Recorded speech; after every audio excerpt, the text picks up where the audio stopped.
When I was at the park last week, Coach Travis was having skills and training and strength and conditioning down there. And I watched the kids play basketball. Black, white, didn't matter. They were out there for a specific purpose, to get better. A specific goal that all of them had in mind. It wasn't about black and it wasn't about white. And in my mind, I was thinking, this is the way America is supposed to look. But the reality of it is that when the white kid and the black kid left that court, they went into two different Americas. And for the African American kid, the America he was going into said, the darker your skin, the darker the time is going to be for you in America. And it's not fair. It's not fair for that African American kid to walk down the street from the store and be followed and murdered because he looks suspicious. It's not fair for that African American kid to be sitting in this house and have someone come in there and shoot him and say, oops, thought it was my apartment. It's not fair for that African American kid to want to date a white girl, but he can't because her parents won't allow it. It's not fair to that African American kid who has to get on TikTok, Snapchat, Twitter, Facebook, and they got to see people paint their faces black that don't even know them, and they mock them and belittle them. It's not fair. And this is not the freedom that was promised to us in America. Now, when they leave that court, it's not fair that they have to go in two separate Americas. Now, I've been paying attention to the news, and not the news of Fox, not the news of CNN. I've been paying attention to the news of social media, where the anchors are the people that you work with. The anchors are the people that say that they're your friends. The anchors are the people that you let babysit for you. The anchors are your coaches, your teachers. And I watch them call African Americans animals, savages, thugs, hoodlums, the N-word. I have to sit back and watch the kids look at this type of language. And it's not fair. That all through American history, African Americans been called slaves, the N-word, Negroes, coloreds, but never address us as the African Americans that we are.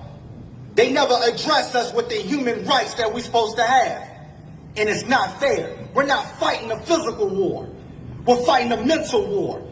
And we will win against the people with the mentality that they're better than you based on the color of their skin.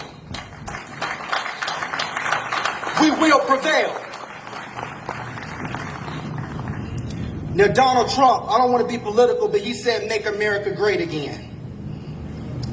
And in my eyes, America hasn't been great yet. Yeah, the economy may be better. Yeah, the power may be in America.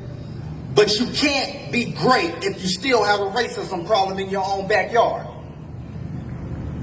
And the problem is, America wasn't great when it had slavery. It wasn't great with Jim Crow. It isn't great when they were lynching people in the streets. It isn't great now when you can witness somebody get murdered on camera and people still make excuses for it. And I'm telling you, we are tired. We are tired of people looking at us as we're suspects because we're black. Black is not a crime. We are tired of people looking at us like we're criminals just because we're black. We are tired. We are tired of people saying, well, but. We tell people that slavery was wrong. They say, well, but at least you had a place to lay your head. We said Jim Crow was wrong. They said, well, but at least you wasn't a slave. We say that lynching in the streets is wrong. They say, well, but at least you can vote. There is no well, but. Black lives matter. There is no but to it. And the thing is, we know that all lives matter. We're not fighting that. The problem is there are people in America who disregard black people from the all, so we're telling you that black lives matter too. That's what we're saying.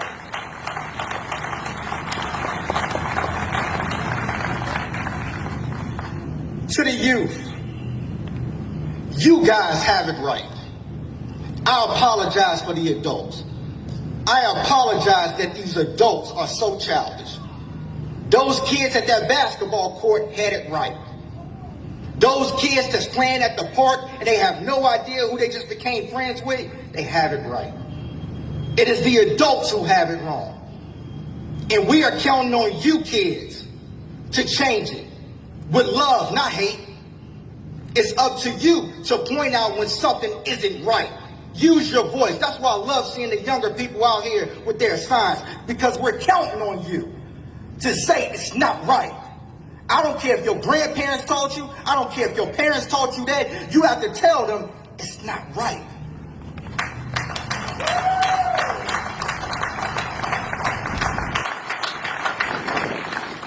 So all the white people that's standing with us, we thank you.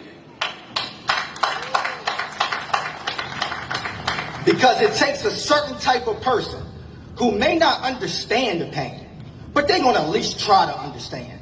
And they'll at least stand with you no matter what comes. They don't matter if they got to get into friends of people they thought was friends and say it's not right. We thank you.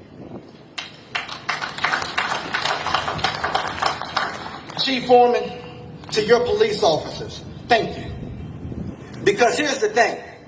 We don't have a gang problem here in Bedford.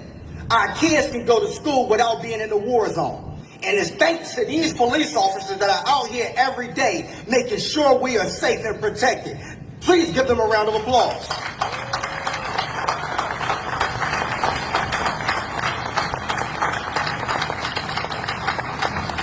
And to all our officers, the good officers that are hearing this and have to see this message, if you follow the example of Chief Foreman, who cares, who is genuine about caring, no matter what color you are, no matter what neighborhood you're from, he's going to be there regardless because he has love in his heart. If you have that type of leadership and you follow it, no arrest that you make, no conviction that you get, will ever make the changes that you have as a police officer when you give back love to your community.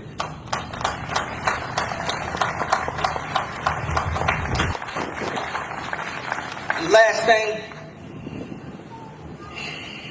Brazil has stood with us. France has stood with us. Great Britain has stood with us.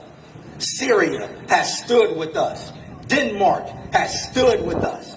Now it's time for the rest of America to stand with African Americans and understand that Black Lives Matter. Thank y'all. Be blessed.